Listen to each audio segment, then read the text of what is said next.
ओम परमात्मने नमः। दंडो दमयतामस्मि नीतिरस्मि जिगीषताम् मौनम चैवास्मि गुह्यानाम ज्ञानम ज्ञानवतामहम्। अर्थात दंडो दमयतामस्मि, दुष्टों को दुष्टता से बचाकर सन्मार्ग पर लाने के लिए दंड नीति मुख्य है, इसलिए भगवान ने इसको अपनी विभूति बताया है। तो नीति रश्मि जिगीषताम्, नीति का आश्रय लेने से ही मनुष्य विजय प्राप्त करता है और नीति से ही विजय ठहरती है, इसलिए नीति को भगवान ने अपनी विभूति बताया है। तो मौनम चैवास्मि गुह्यानाम, गुप्त रखने योग्य जितने भाव हैं उन सब में मौन, वाणी का संयम अर्थात चुप रहना मुख्य है। क्यों? चुप रहने वाले के भावों को हर एक व्यक्ति नहीं जान सकता, इसलिए गोपनीय भावों में भगवान ने मौन को अपनी विभूति बताया। तो ज्ञानम ज्ञानवतामहम्, संसार में कला कौशल आदि को जानने वालों में जो ज्ञान जानकारी है वो भगवान की विभूति है। तात्पर्य है कि ऐसा ज्ञान अपने में और दूसरे में देखने में आए जो इसे भगवान की ही विभूति माने। यहाँ सामान्य शास्त्र ज्ञान से लेकर तत्व ज्ञान तक सबका सब ज्ञान ज्ञानम ज्ञानवतामहम् के अंतर्गत ले सकते हैं। इन सब विभूतियों में जो विलक्षणता है वह इनकी व्यक्तिगत नहीं है, प्रत्युत परमात्मा की ही है, इसलिए परमात्मा की तरफ से दृष्टि जानी चाहिए। यच्चापि सर्वभूतानां बीजं तद हम अर्जुन न तदस्ति विना यत् स्यान्मना भूतम चराचरम। अर्थात भगवान ने अब तक अपनी कुल 82 विभूतियों का वर्णन किया है।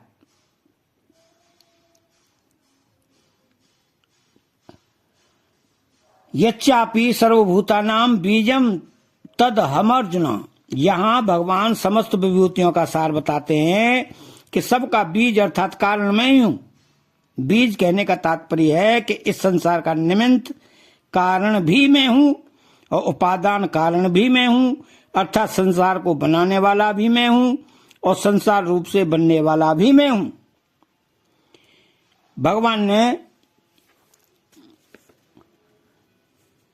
बताया है कि इसका तात्पर्य है कि मैं ज्यों का त्यों रहता हुआ ही संसार रूप से प्रकट हो जाता हूं और संसार रूप से प्रकट होने पर भी मैं उसमें ज्यों का त्यों व्यापक रहता हूं। न तदस्ति विना यस्यान्मना भूतम चराचरम, संसार में जड़ चेतन स्थावर जंगम चर अचर आदि जो कुछ भी देखने में आता है वो सब मेरे बिना नहीं हो सकता, सब मेरे से ही होते हैं, अर्थात सब कुछ मैं ही हूं। इस वास्तविक मूल तत्व को जानकर साधक की इंद्रियां मन बुद्धि जहां कहीं जाए अथवा मन बुद्धि में संसार की जो कुछ बात याद आए उन सबको भगवान का ही स्वरूप माने। ऐसा मानने से साधक को भगवान का ही चिंतन होगा, दूसरे का नहीं। क्यों? कि तत्व से भगवान के सिवाय दूसरा कोई है ही नहीं।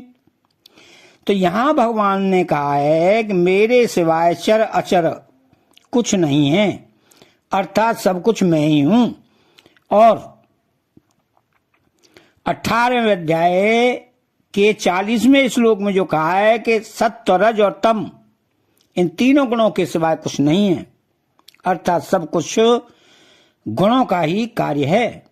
इस भेद का तात्पर्य है कि यहाँ भक्ति योग का प्रकरण है।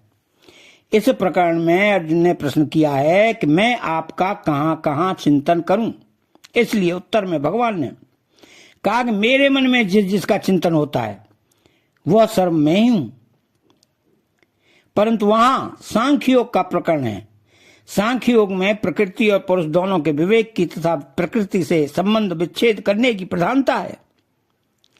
तो प्रकृति का कार्य होने से मात्र सृष्टि त्रिगुणमयी है, इसलिए वहां तीनों गुणों से रहित कोई नहीं है, ऐसा कहा गया है।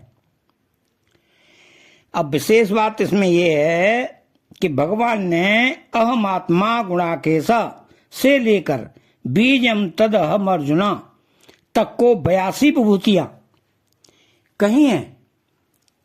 उनका तात्पर्य छोटा बड़ा उत्तम मध्यम अधम बताने में नहीं है, प्रत्युत यह बताने में है कि कोई भी वस्तु व्यक्ति घटना परिस्थिति आदि सामने आए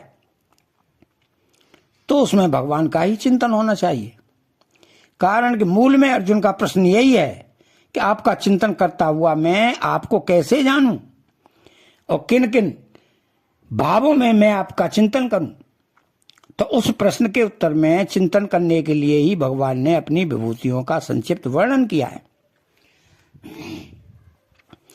जैसे यहां गीता में भगवान ने अर्जुन से अपनी विभूतियां कही हैं, ऐसे ही श्रीमद् भागवत में भगवान ने उद्धव जी से अपनी विभूतियां कही हैं।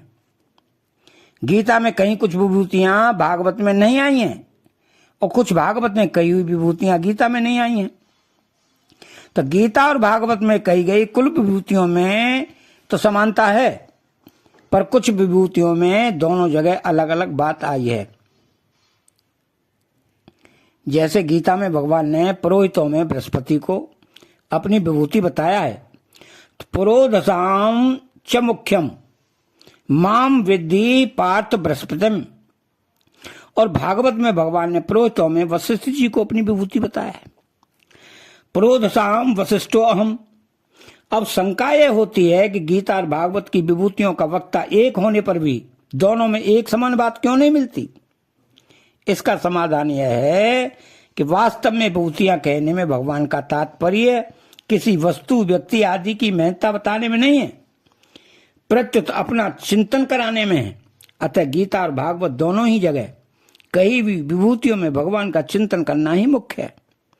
इस दृष्टि से जहां जहां विशेषता दिखाई दे वहां वहां वस्तु व्यक्ति आदि की विशेषता न देखकर केवल भगवान की ही विशेषता देखनी चाहिए और भगवान की ही तरफ वृत्ति जानी चाहिए।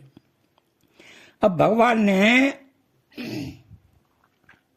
अहम आत्मा गुणाकेश से लेकर बीजम तद हम अर्जुन,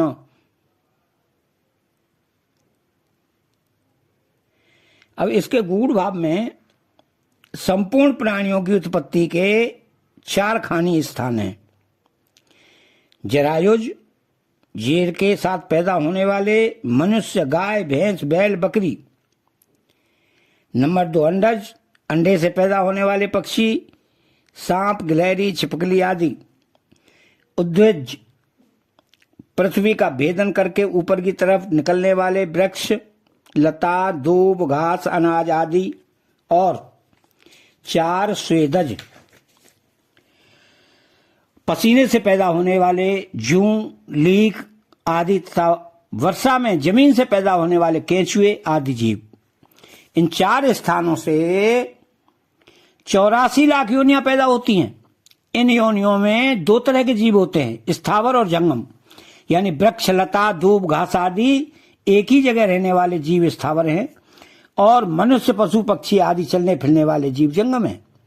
इन जीवों में भी कोई जल में रहने वाले हैं, कोई आकाश में रहने वाले हैं और कोई भूमि पर रहने वाले हैं।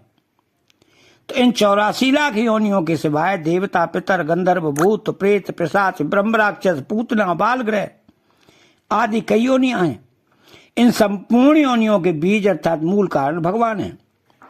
तात्पर्य है कि अनंत ब्रह्मांडों में अनंत जीव हैं, पर उन सब का बीज एक ही है। इसलिए सब रूपों में एक भगवान ही है। तो वासुदेव सर्वम, जैसे बीज से खेती होती है ऐसे ही एक भगवान से यह संपूर्ण संसार हुआ है। तो जिस प्रकार बाजरी से बाजरी ही पैदा होती है, गेहूं से गेहूं ही पैदा होता है, पशु से पशु ही होते हैं, मनुष्य से मनुष्य होते हैं, इसी प्रकार भगवान से भगवान ही होते हैं। अर्थात भगवान संसार रूप से प्रकट होते हैं। जैसे सोने से बने गहने सोना रूपी होते हैं, लोहे से बने औजार लोहा रूपी होते हैं, मिट्टी से बने बर्तन मिट्टी रूपी होते हैं, तो रुई से बने वस्त्र रुई रूपी होते हैं। ऐसे ही भगवान से होने वाला संसार भी भगवत रूप ही है। लौक के बीज से जो एक ही प्रकार की खेती पैदा होती है, जैसे गेहूं के बीज से गेहूं ही पैदा होता है, ऐसा नहीं होता। कि एक ही बीज से गेहूं भी पैदा हो जाए, बाजरी भी पैदा हो जाए, मोठ भी पैदा हो जाए, मूंग भी पैदा हो जाए। सबके बीज अलग अलग होते हैं, परंतु भगवान रूपी बीज इतना विलक्षण बीज है कि उस एक ही बीज से अनेक प्रकार की सृष्टि पैदा हो जाती है। और सब प्रकार की सृष्टि पैदा होने पर भी उसमें कोई विकृति नहीं आती, वह ज्यों का त्यों रहता है, क्योंकि वह बीज अव्यय है, सनातन है। अतः चैनल को सब्सक्राइब करें, बेल आइकन घंटे को दबाएं और कमेंट बॉक्स में जय श्री कृष्णा लिखें। बोले जय श्री कृष्णा।